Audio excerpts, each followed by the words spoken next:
નમસ્કાર, આપ જોઈ રહ્યા છો નેશન પ્લસ ન્યૂઝ. હું છું આપની સાથે હિરલ પટેલ. હાલમાં જ સંપન્ન થયેલ વડોદરા મહાનગરપાલિકામાં ભારતીય જનતા પાર્ટીએ 69 બેઠકો હાંસલ કરીને સત્તા અકબંધ રાખી છે. આજ રોજ જેની આતુરતાપૂર્વક રાહ જોવાઈ રહી હતી એવા પદાધિકારીઓની જાહેરાત ભાજપ દ્વારા કરી દેવામાં આવી છે. વડોદરા શહેર ભારતીય જનતા પાર્ટીના અધ્યક્ષ ડોક્ટર જયપ્રકાશ સોનીના માર્ગદર્શન હેઠળ લડાયેલ ચૂંટણીમાં નગરજનોએ ખોબલે ખોબલે મત આપીને ભારતીય જનતા પાર્ટીને ફરી વિજયી બનાવી દીધી છે. સંગઠનની તાકાત ઉપર શહેર ભાજપ અધ્યક્ષ ડોક્ટર જયપ્રકાશ સોનીએ 76 પૈકી 69 બેઠકો મેળવીને ભારતીય જનતા પાર્ટીનું બોર્ડ બનાવી દીધું છે.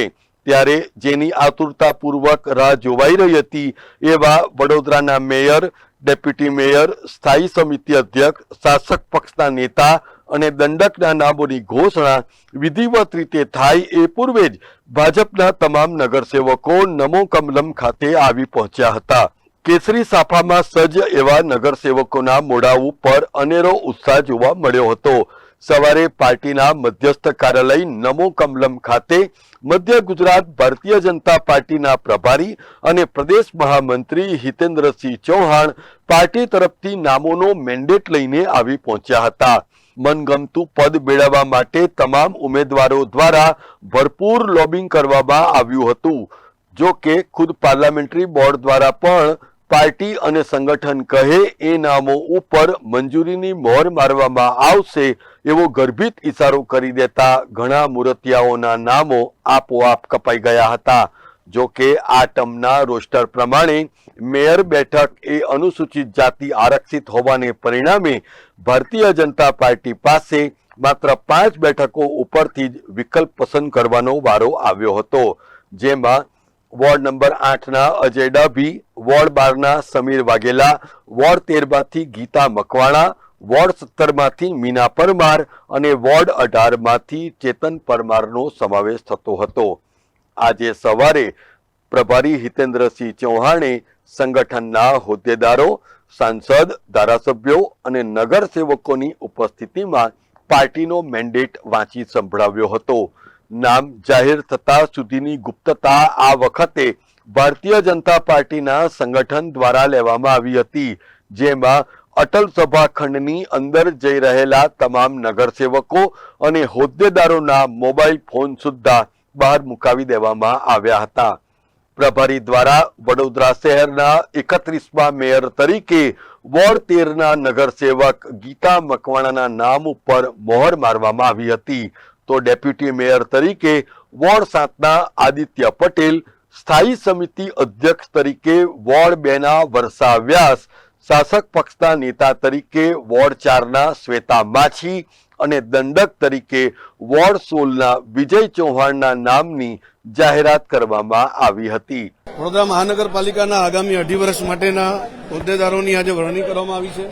પ્રદેશ મોવડી મંડળ તરફથી જે મેન્ડેટ આપવામાં આવ્યો છે પ્રમાણે મેયરશ્રી તરીકે શ્રીમતી ગીતાબેન મકવાણાનું નામ જાહેર થયું છે.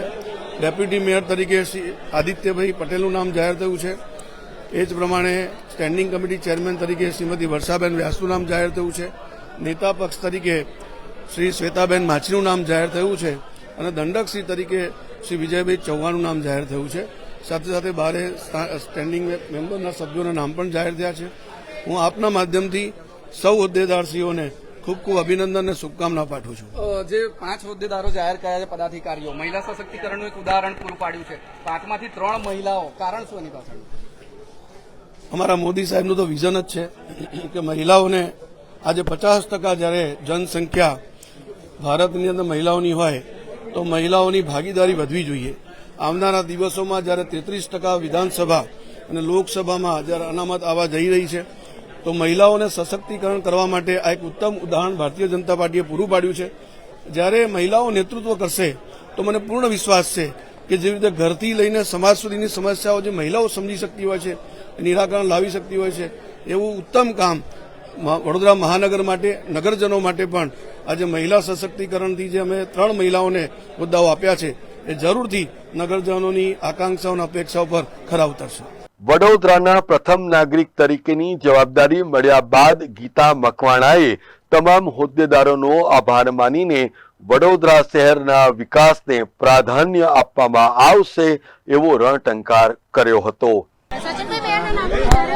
હેમંતભાઈ જોશી અને આપણા જે આપણા અધ્યક્ષ પ્રદેશ અધ્યક્ષ જગદીશભાઈ વિશ્વકર્મા શહેર અધ્યક્ષ પ્રકાશ સોની અને અમારા ધારાસભ્યશ્રીઓ દંડકશ્રી બાળકૃષ્ણ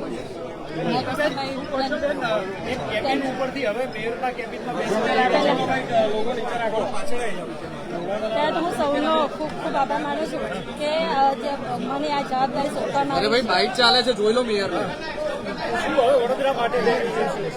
વડોદરાના વિકાસ માટે જન કલ્યાણ માટે મારા જીવનતા બધા જ પ્રયત્નો કરવામાં અત્રે નોંધનીય છે કે વડોદરા મ્યુનિસિપલ કોર્પોરેશનના 5 પદાધિકારીઓમાં મહત્વની 2 બેઠકો મહિલાને ફાળે જશે એવી આગાહી નેશન પ્લસ ન્યૂઝ દ્વારા તારીખ 14મી મેના રોજ જ કરવામાં આવી હતી, જે આજે અક્ષરશઃ સાચી પડી છે. નેશન પ્લસ ન્યૂઝને પ્રાપ્ત આધારભૂત માહિતી અનુસાર 5 પદાધિકારીઓમાં એક પટેલ જ્ઞાતિના નગરસેવક અને 2 મહિલાઓને મહત્વની જવાબદારી મળી શકે છે. આ વખતના 2.5 વર્ષની મેયરની ટર્મ એ અનુસૂચિત જાતિ માટે આરક્ષિત હોવાથી સ્થાયી સમિતિ અધ્યક્ષ તરીકે સવર્ણ મહિલા ઉપર પસંદગીનો કળશ ઢોળાય એવી પણ પ્રબળ શક્યતાઓ વર્તાઈ રહી છે.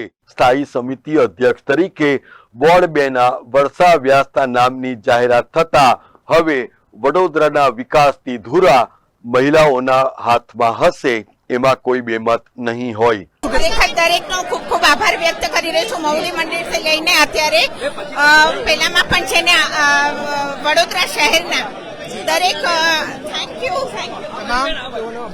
અભિનંદન સ્વીકારી રહ્યા છે. આજે ભારતીય જનતા પાર્ટી દ્વારા 5 પદાધિકારીઓના નામની જાહેરાતના માધ્યમથી સંગઠન જ સર્વોપરી હતું, છે અને રહેશેનો કોલ પણ સંબંધિતોને આપી દેવામાં આવ્યો છે. કેમેરામેન નવનીત પરમાર સાથે Chirag Patel, Nation Plus News, Vadodara. સમાચારોનો સતત અપડેટ મેળવવા માટે અમારી નેશન પ્લસ ન્યૂઝની યુટ્યુબ ચેનલને સબસ્ક્રાઇબ કરો, બેલ આઇકન દબાવો અને જોડાયેલા રહો ફેસબુક, ઇન્સ્ટાગ્રામ અને ટ્વિટર પર.